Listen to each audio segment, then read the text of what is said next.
Welcome to Empowered by AI, the podcast for women entrepreneurs ready to harness AI to take their businesses to the next level. I'm your host, Michelle Muncy-Silva, founder of Innovative AI Studios. You may have left corporate life to start this entrepreneurial journey, but you don't have to go it alone. Here, you'll find a supportive community of like-minded women and an invaluable thought partner each week, as my guests and I share actionable insights you can use right away. So let's dive in together. Okay, so I'm just going to go ahead and give you an opportunity to introduce yourself to start off with, and then we'll dive into questions. Yeah, that sounds good. Awesome. Okay, so Jess, I'll give you some space and some time to introduce yourself to our friends. Can you tell us a little bit about your history and how you got involved with AI? So my name is Jessica S. Hall. The S is because there's so many Jessica Halls in the world. I need some kind of way of distinguishing myself. And that feels horribly overly formal for somebody who generally is not formal. But here we are. So really, I am someone who makes things and then teaches other people how to make that thing. I love it. You're a maker. The short answer.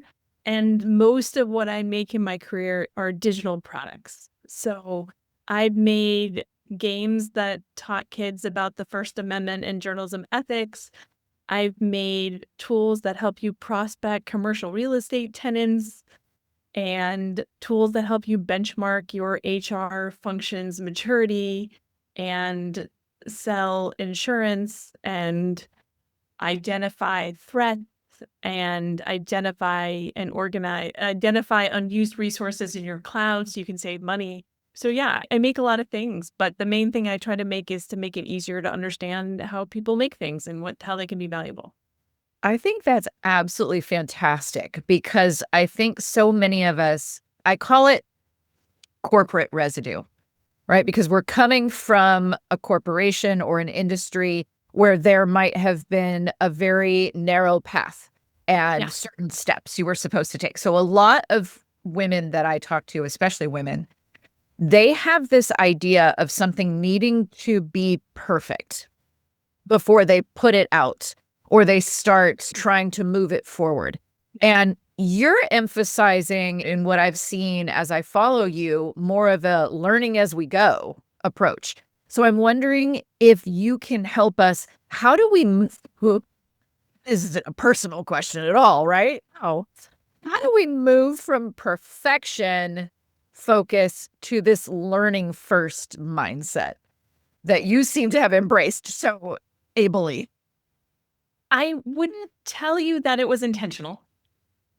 I wouldn't tell you that this was an intentional choice. I think for me, this is just how I'm wired, that I lean into the mess. Like the messy thing, the starting thing, I don't know why exactly. I've always been comfortable with just going for it and then trying things. But yes, a lot of people, it's funny, my daughter in our family, our motto is practice makes progress, because I refuse perfection. Like they said, oh, practice makes perfect. I'm like, who cares about perfect? Perfect does not exist. Perfect, I've been in technology for more than 20 years. Ain't nothing perfect. Nothing. And all progress comes from willing to take a step and willing to then take the next step and the next step and the next step. And maybe I've done that enough times where like I started with a crummy first draft, a crummy first idea, a crummy first design or wireframe or whatever, and then improved it, that I believed that I needed to just get past that first step, because that's when all the goodness was going to come. That nothing good ever comes out first. I think there's like a story that Mozart could do that. And okay, that's one person in how many hundreds of years? Because it wasn't like Steve Jobs was getting it right out the go. It wasn't like, think of any innovator, anyone that you know who is innovative done in history probably had a pile of crummy first drafts. They have a pile of failed tests. They have a pile of rejections. And so if we can get past that, then we can get on with things. And I get it, because I can understand that so much of maybe in school has been like, you got to be perfect. It's got to be on point. It's got to be buttoned up. And I want to present this perfect image of myself on Instagram. But even in Instagram, people are I'm sure influencers just 50 pictures to get the one that they want. And so I think it's this perfection.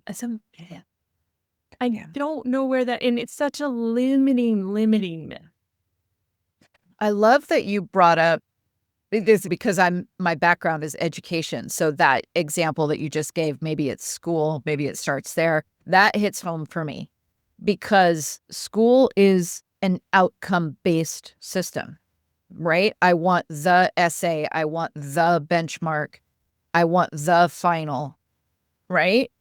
And I don't know so much that we're focused on progress like you're talking about. So there is some unlearning that I think that has to happen there for sure. Would it help if I tell you I was never good at I'm not good at school. I if you want to look at my report cards or my transcripts, they are very mediocre. I mean, why we might as well say that I was diagnosed with ADHD when I was 7. Mm-hmm. So there's that whole fun thing in here. This kind of notion of being willing to try. But if you watch kids, they just go for it, right? In our house, like we have a craft corner. It's always a disaster. I did a video about your cloud junk drawer. That's my craft area, because it's always, I try and clean it up. It's always because I'm saying to my kids, like, oh, I want to make a costume. Make a costume. They're like, I want to come up with this card and make it for my teachers and have these things. And I'm like, great, do it. Just go, make the thing, go for it. Because so I guess I'm trying to counteract that in my own little way to say, and I make CEOs draw. They don't want to. I make them draw. And say, oh, by the way, if you don't set the tone for this, no one else is going to do it. No, you don't get a culture of innovation. You don't have cultures of innovation when you don't have cultures of learning. I don't think they generally go together. Like, I don't think you get there unless there's a sense that, like, we will have failed tests. We will have bad ideas. And I think you have to for sure, do some unlearning. I have a really unique mom. She's the second of 9 children, born and raised in Queens, New York, and does not give a what anybody else is doing. She was just like, hey, I'm going this way because this is what I think is best for my family. And I don't care what you're doing. This is what I'm doing. And I don't need your approval. And I don't know where that came from either, but like, so does Charlie tries to worry less about what other people think and it was like, she just had the sense of, I'm going here. And if they're not into it, cool. Like, it's not for you. I wish I had more of her. I always often wish I had more of her confidence in that area. Because I'm like, what do people think? And, oh, think I'm this, but do I have their approval? And I try to be like, don't it. Gentleman. I just do the thing. Who cares? It's not for you. It's not for you. I'm someone who writes a lot and makes a lot of videos, and you got a lot, and you want to know what I think about things professional. I'm like, tell. And lots of people said that's not, and I said, that's just not for you. That's just not, and that's okay. You don't have to be anyway. Actually, the other person I tried to channel, Brene Brown, her Netflix special, she has this thing where she's listed, if you're not in the arena with me getting your ass kicked, I'm not interested in your opinion of my work. And I'm like, oh yeah, I like that. I got to think about that sometimes. Yeah. If you're not in there falling forward, if you're not in there trying and falling down and getting back up, then what really do you have to say? Yeah. It's the view from the cheap seats, and everybody's in the cheap seats. Yep. Can you share a recent moment for yourself where you failed forward and it sparked maybe some new aha in your work? Yeah. So I am the chief growth officer. So my actual that I never got around to mentioning was Her in the bio as we go. If you want to know what it is. I'm the chief growth officer of a startup called OpsCanvas. And so when OpsCanvas was really being created, the thought process was, we're going to create a designer for infrastructure. Because a lot of startups gets like, what kind of infrastructure should I have? What do we, the S3 buckets, the databases, this thing, that thing, it gets very confusing. And this is a somewhat high stakes decision for a small company because one, it costs a lot of money, and two, it's hard to undo. Like once you head down a path, it's not just like you can switch back and forth and this is just going to happen. And so when OpsCanvas released its first kind of beta, it was this product that designed where you could draw your new infrastructure. We had some preset configuration. It would generate something called IAC, which is infrastructure as code, and then deploy it. And that was pretty cool. Everyone's, oh, cool idea, into it, like it. And what we really found out is that there were two things that weren't quite working right.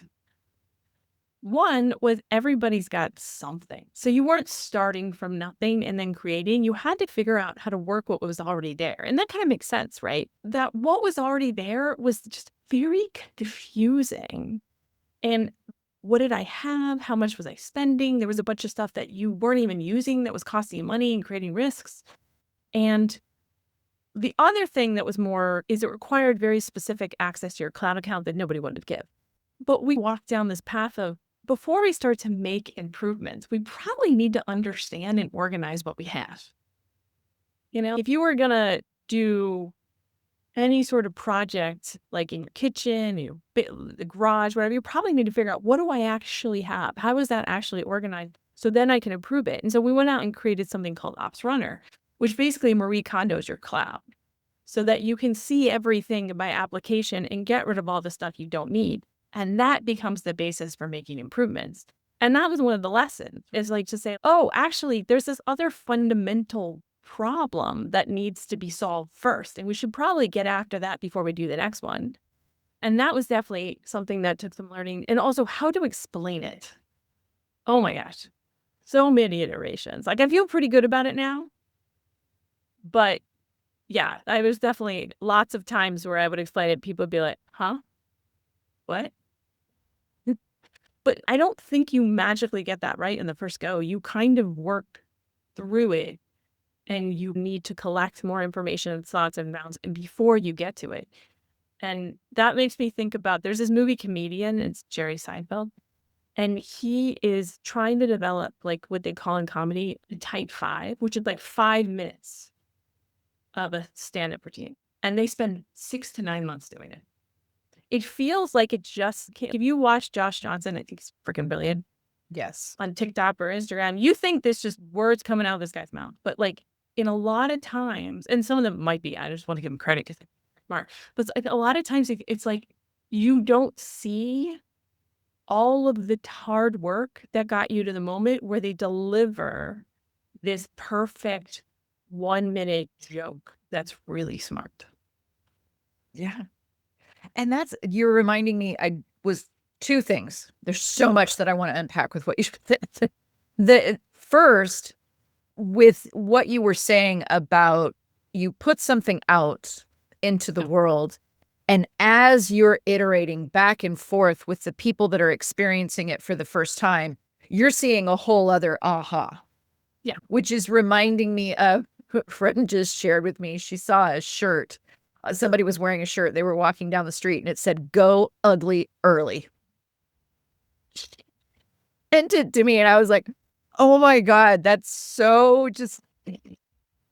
There's a lot of context involved. Right. You need a lot of context to get that shirt. But in this context, totally, it's got to the ugly first draft.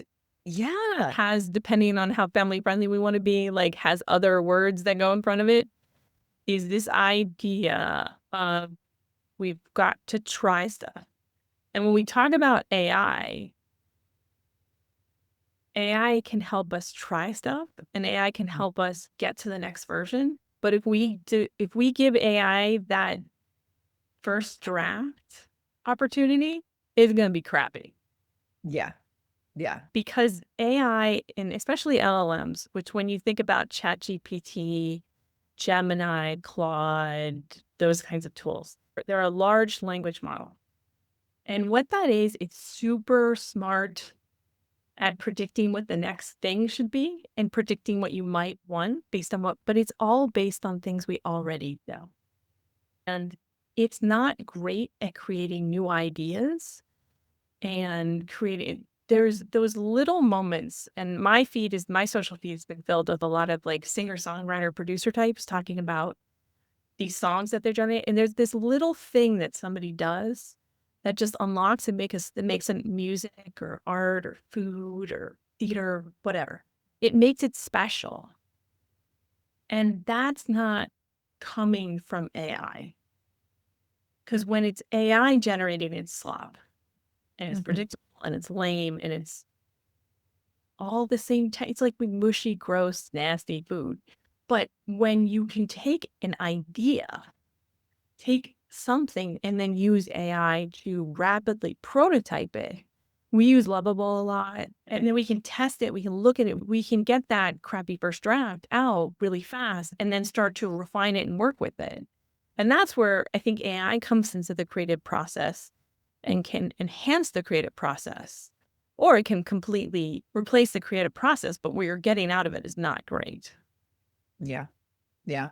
I was literally just listening to a podcast this morning where the gentleman was talking about getting a vibe code moved forward so you can at least see. Yeah. Just to see. Not that you're ready to publish, but just to see what it is. So you can show it to someone and say, hey, here's what I was talking about. So that idea of getting some kind of a draft, whether it be a text-based or an app-based or something, but you're just putting that first draft forward. I'm wondering how you would suggest a solopreneur or an entrepreneur who's looking at AI for the first time, how do you suggest that they evaluate the potential AI opportunity, right? Before they jump in? How do they know where to go first to iterate? Yeah. So I have a little checklist of things I think about and what's a good AI use case. And I spent 2 years interviewing machine learning and AI experts to understand it. And of course, the understanding never stops, right? But the thing I heard all the time for 2 years was you've got to get that use case right. You've got to define what you're trying to do. And the way I think about that checklist is, one is I can clearly articulate value for the customer, the business. Two is that it's going to do something that's kind of drudgery. We call it toil in DevOps. It's these things that I have to do all the time and they're not very exciting, but they have to get done because they're enabled. That's a good cut. It enables. It's usually easier to show rather than tell. So there's a lot of examples involved and it's got a clear baseline. So we know where we are today. And it can't be done any other way, then it's probably a good AI use case. Because doing these with AI is actually more expensive and riskier than doing traditional software engineering. And I can't believe I'm telling traditional software engineering quotes because that makes me feel super old. But if there's something that you're trying to do and it's going to take away the thing in your day that's repetitive and annoying but has to happen, and you know about how much time it takes you, that's a really good use case for AI. That's a great place to start. And then depending on what that is, you can either just build the thing and see if it works, or my specialty is really how do I put AI into digital products? We can create a prototype. And for a while we were creating a lot of prototypes and they'd be black and white and really simple. We would test with them and people got excited about that and then they go build it. But building's gotten easier and easier. So people stop prototyping. But with AI, prototyping is so important. So this is what I think this thing is going to do, what it looks like, how it acts, what it's going to return. And it's important that we are looking at something. We are experiencing the same thing. Because if I describe to you what it is, and I describe to somebody else what it is, the picture in your mind, they will not be the same. Because the picture in your mind has to do with your own life experience and your education and where you are geographically and all these other things that are going to make you create that image differently. But if we're looking at the same thing and we can react in the same way, I'm like, oh, okay, now I got something. So I call that a prototype. And so if you're an entrepreneur and you have an idea for something, you probably want to say, okay, what would it look like a starting point? And what would I get out of it? What would that output be? What would that look like? And would that help me? It's probably the easiest way to think about it. And then if I could do that over and over again, would it make my day better? And do I have some way of judging the results of that so that I know these things are generally right? Then I've got then I've got a really solid use case.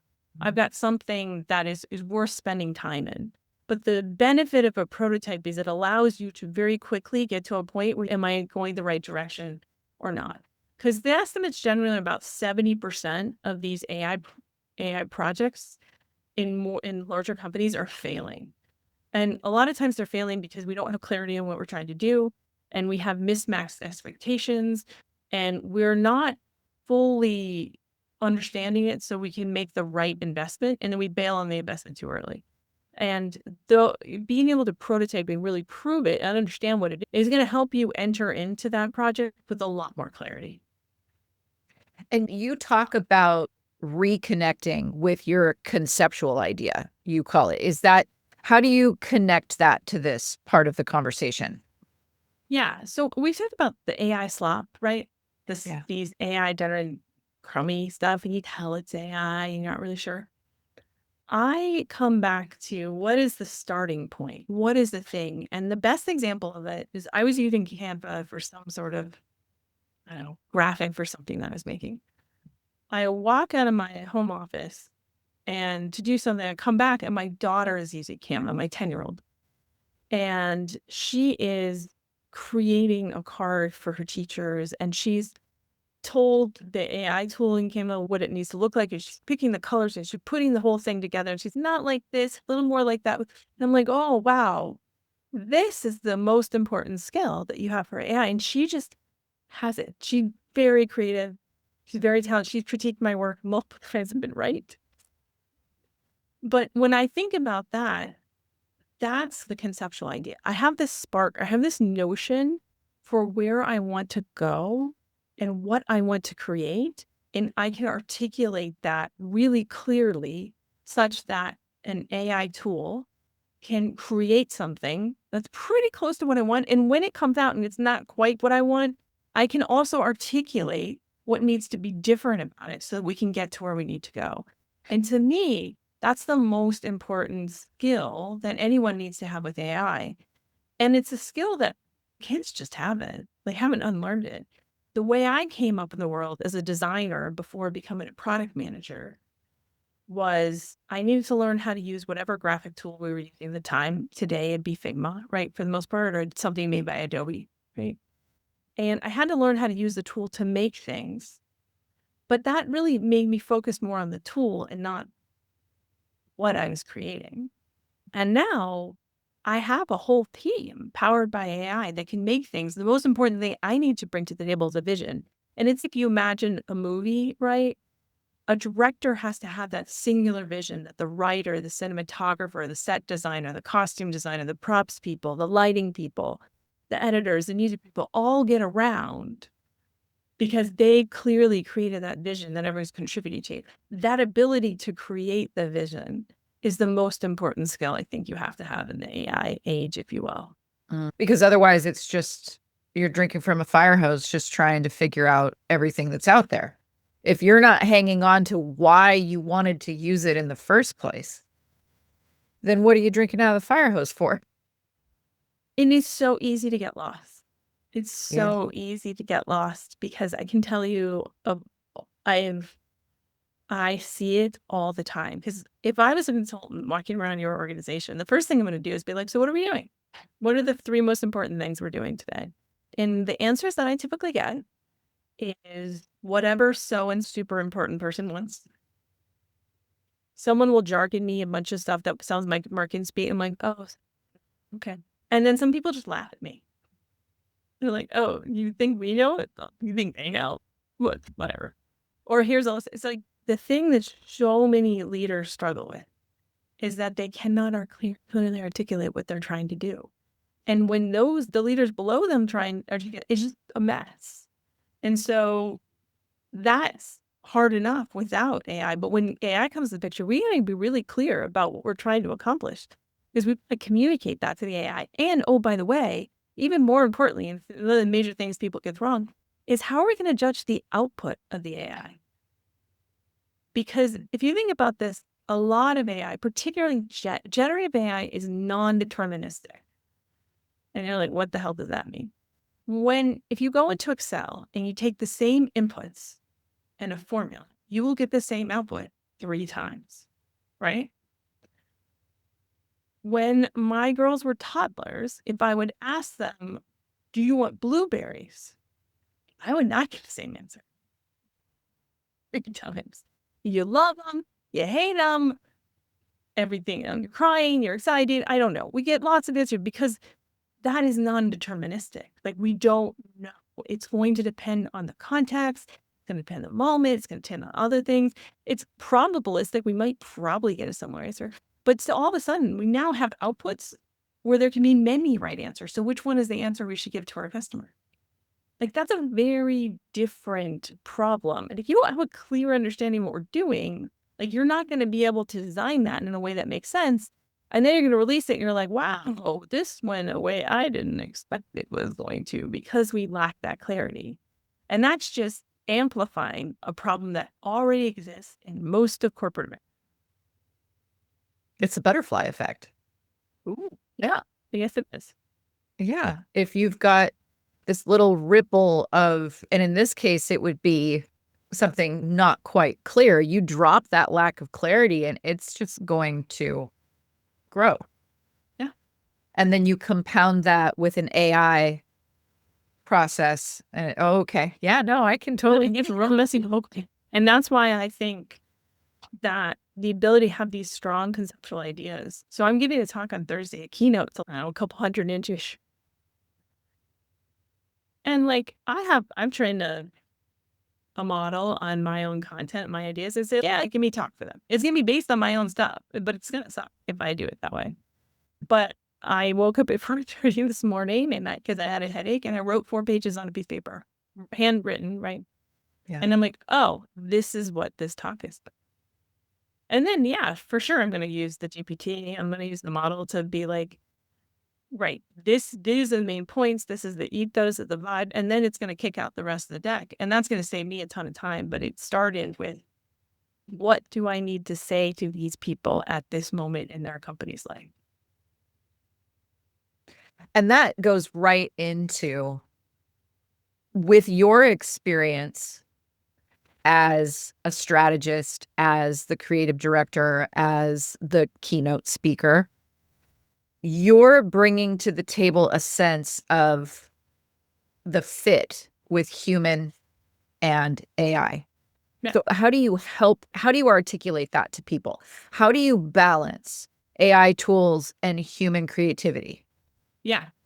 I think for me, what I think about, that AI is my team, and AI is so we're a company of 8 people, right? Like, we're not that big, and we are competing as people who raise money, and when it was a lot easier to raise money than it is now.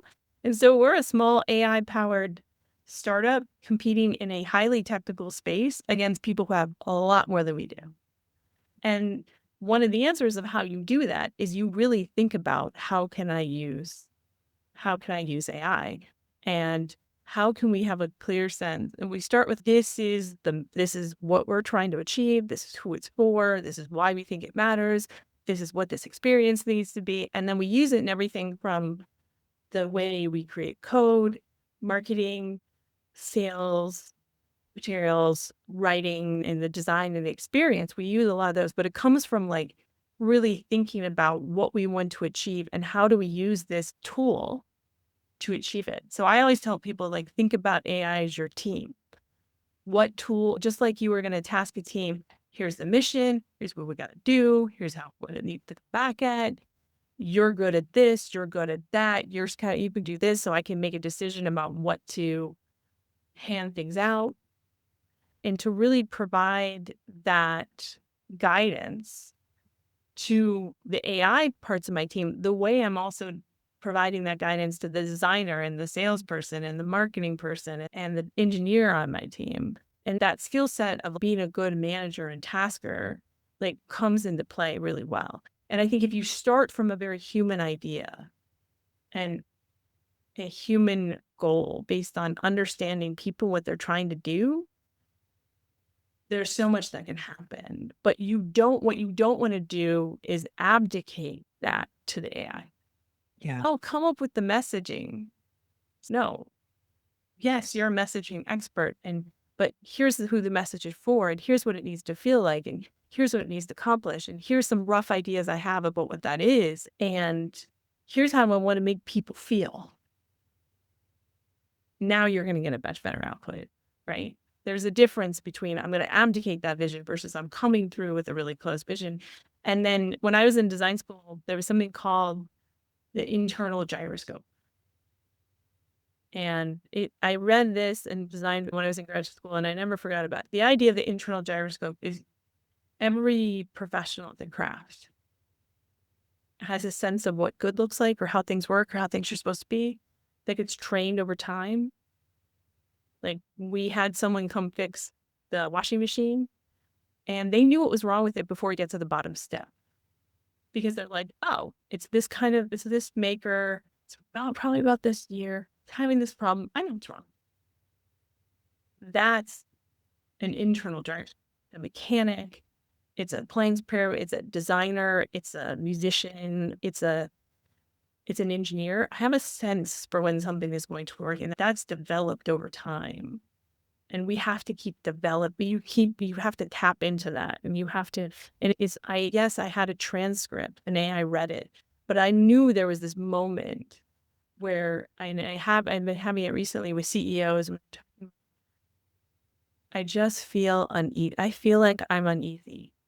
I don't think my foundation is right. And I think it's wrong. And I don't know how it's wrong. And I don't know where it's going to hurt me. But something is wrong here. And I need somebody to help me figure out what that is so we can fix it, so we can really grow.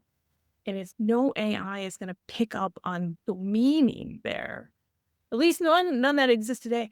But I can, in that moment, connect and feel that and connect it to other things and be like, this is it. This is the struggling moment. This is the thing that I need to solve it. And this is the emotion that I need to be able to identify and tell people about. Because when we solve for that anxiety and that angst and that sense of I need help and I need someone to figure this out for me. That is where, at least in the product world, like innovation and growth really comes from. And I think though, if I can automate some of this other crap out of the way so I can really have those moments, powerful things happening. It actually happened to me once. You ever go to the doctor and they're on the computer, right? And they're putting everything. And then all of a sudden they ask you like some question about your mental health, right? And it's like, they're not even looking at you. They're taking down all this information because they need it for their electronic medical records. And they ask you this question about your mental health. And they're not even looking at you in the face. And to be able to say, I am struggling in this moment is incredibly hard. Like when I had both girls, they had the same midwife deliver them. And she sits down and she looks at me and we're talking about stuff. And she's trying to figure out if I have postpartum depression. She's not looking at the computer. And she is trying to take down everything in between me and her. So if I am struggling, I can say in the moment, actually, I don't have a problem. I need help. And if that's what we could do with AI, God, how powerful would that be? Yeah. How powerful would it be to make it possible for people to really be present and helpful where we need it most? Yeah. And you are reminding me of, I think that for a certain generation of AI student, if you will, we haven't yet allowed them time to build their internal gyroscope. You're coming at your work with a ton of non-AI related experience, right? I'm coming at this work with a ton of personal experience, right? Some of it's toxic, some of it's great, right? Because that's life. But it has allowed us to build exactly what it is you're talking about. Rather it be that gut feeling that comes from a ton of experience, or rather it be that seed of an idea that I maybe had to bury for a while because I was busy doing other things. There is an internal intuition that I've built up, but that's based on my experience doing a whole lot of things that had nothing to do with AI before I came to AI. And I'm looking at like my oldest son, for example, he wants to go into a very creative field. And I know a lot about how AI can impact the particular field he wants to go into. Huh.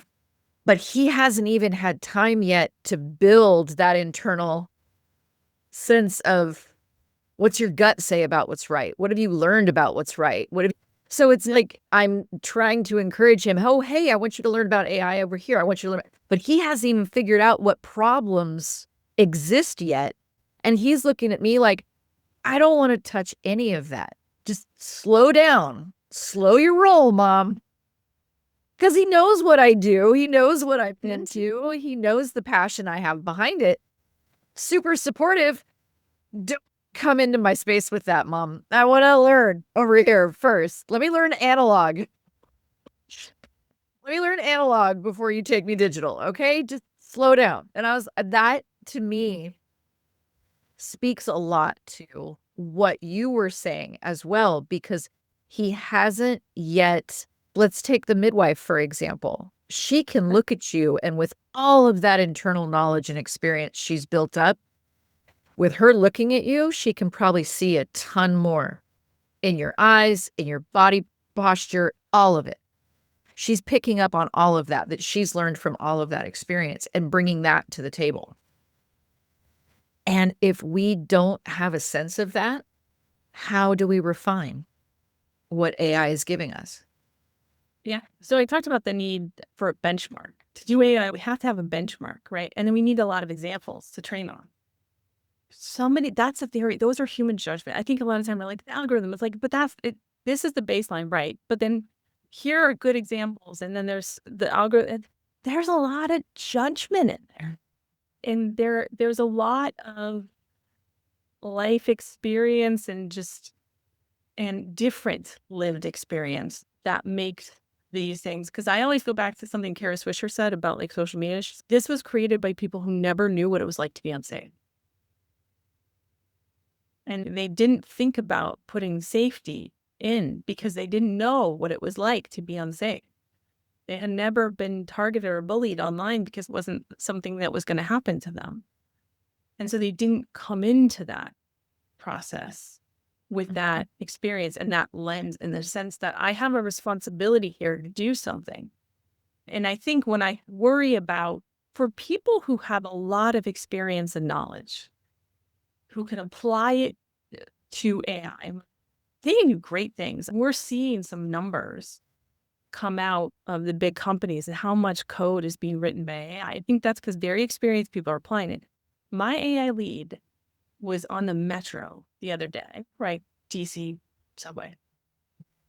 He had written more in that ride using Claude code than he might do in a day at a computer, because he's PhD, brilliant, knows where he's going. We had a lot of conversations about what the product being said. He's able to really pull those together while he's on a bus to another location, right? Because he's leveraging all that. So people who use that, learn how to do that, have a lot of experience. Great. They're in good shape. People who are native to this might just figure out other ways that are blowing. I was at a product conference like 2 weeks ago, and I was hearing like some of these AI native people were just figuring out all new ways to do things. And maybe they'll figure out something new in a way to learn that was very different from the way I learned. Because I learned you came up under someone who was more senior to you, giving you direction. And by doing the manual work and getting direction from them is how you learn the craft of the thinking part. So, and then you got more and more strategic, more and more broad, and that's how you grew into those roles. Maybe the people who are starting now are going to just, that career path's going to look at like that. Anything. People thinking a mess of trouble is they've got a little bit of both.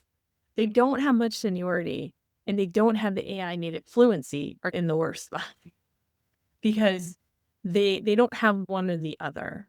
If you have this native AI fluency, maybe there's some kind of way you can solve for those things. Maybe there's frameworks and things. So I was asked on stage once to give advice to the daughter of an audience person who is a designer. And listen, learn the tools, like lean in, learn the tools, but also learn the foundations.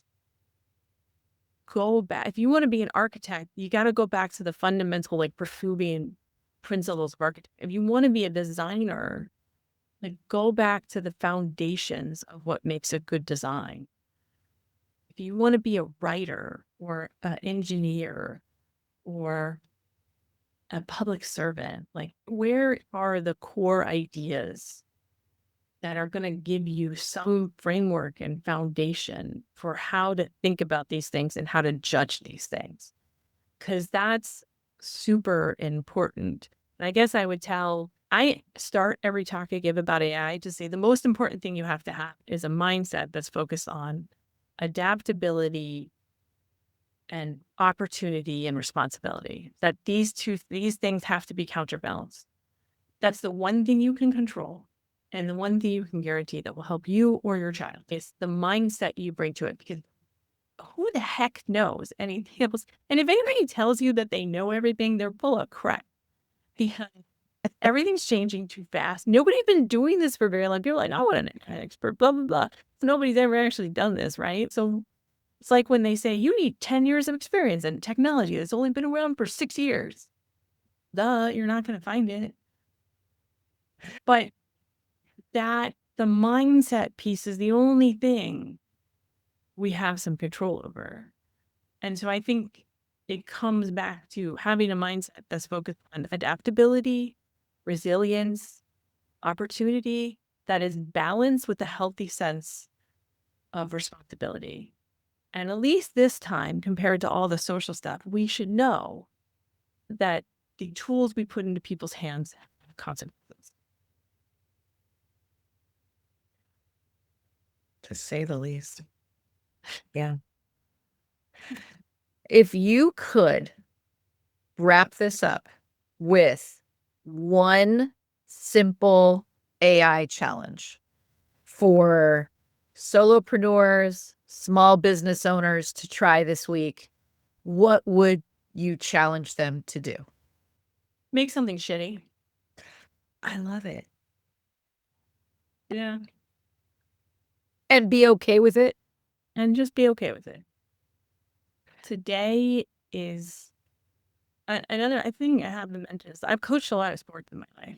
And I'm a Girl Scout troop leader, right? So I take kids outside to do stuff. It's like the most powerful thing is the idea that today may not be my day, that I can climb this hard route, rock climbing, or I can ski this black diamond, or I can, tie this knot.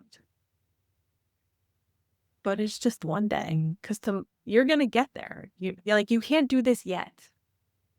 You cannot make a great powerful AI agent yet. You cannot use an LLM to help you write a banger blog post yet.